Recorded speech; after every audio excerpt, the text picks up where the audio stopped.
আজকে ওয়েদারটা রেইনি আর বৃষ্টি হলেই আমার মাথায় আসে vetiver. It's time to use ভ্যাটিভার।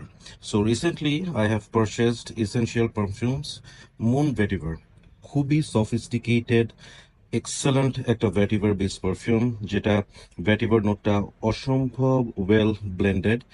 It is not over powering, so office এবং যে কোনো ওয়েদারে গরমের সময় ভেরি কমফোর্টিং। সো যখনই আমি ভেটিভার বেসড কোনো পারফিউম ইউজ করি, তখন সাথে একটা লেয়ারিং করি। লেয়ারিংটা হচ্ছে this one. This is a perfume oil and it is called Ruh Khus. রু খাস। এবং এইটা একদম ভেটিভার, যেটা আমি স্কিনের মধ্যে দেওয়ার পর তার উপর ভেটিভার বেস পারফিউম ইউজ করেছি। So my scent of this rainy day, moon vetiver with